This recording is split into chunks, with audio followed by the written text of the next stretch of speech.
Hi, my name is Sierra. I'm going to show you how to make these bows, like these.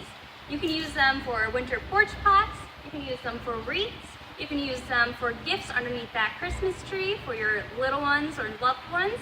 You can also use it to put it on your tree as a little sparkly whatnot. So for starters, you need a wire. You need some ribbon.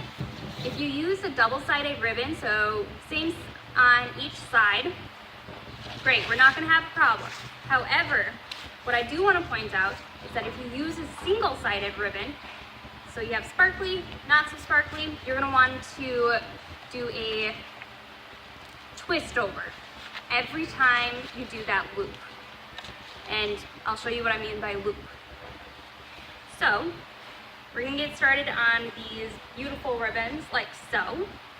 So you're going to want to choose your length of your tail. As you can see in this one, it's a little bit longer. You have a little bit longer in this one. Again, a little longer. If you want to do a short bow, I just made one in the other video when I tried to make this one. It works great. So I'm going to go with about that size, that length for the tail. And then I'm just going to pinch it.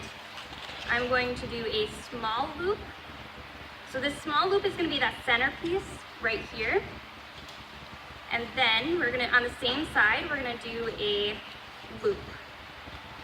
Like a bigger loop. Bigger than that little small loop. Again, you're going to want to keep pinching, folding over. Now you can decide on however many, like the size of your loops depends on the size of your bow. If you want to do a bigger bow, you're going to want bigger loops. So as you notice, these aren't exactly the same size.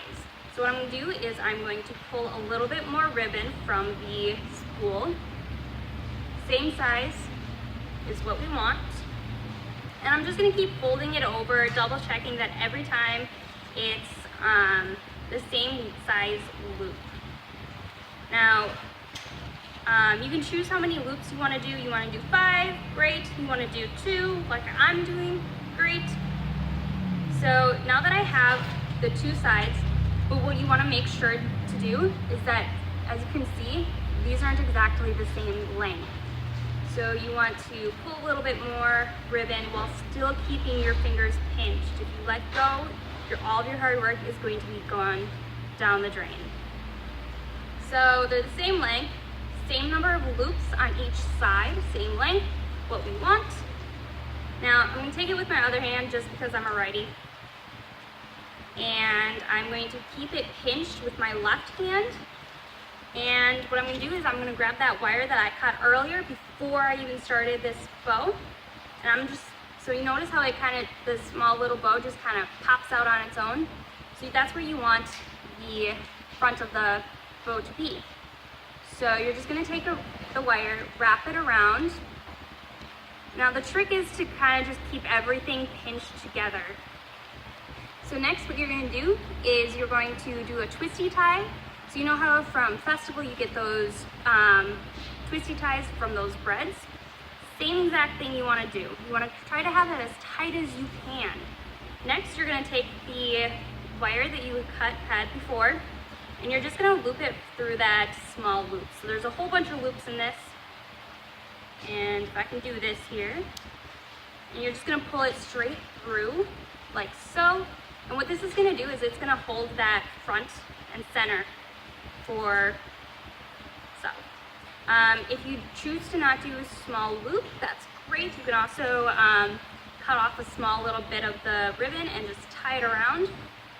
It's an easier way, but this is more of the efficient way. And then again, you're just going to do that twisty tie from that bread. And you can keep twisting. You can do 1 twist, 2 twists, 3 twists, however many you want. And then we're going to measure out that the tails are the same exact length. You choose to do different lengths of tails, great. If not, great. Your choice. And then we have the same length, but it kind of looks just flat. So what we're going to do is we are going to fluff it. So you fluff a pillow, you fluff a bow, it gives it a bigger look.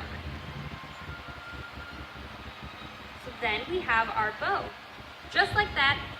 Now, Because of the ribbon that I used, it's a little bit more harder to work with, so it doesn't look all big and fluffy. Whichever type of ribbon you want, just be aware that some ribbons are easier to work with than others.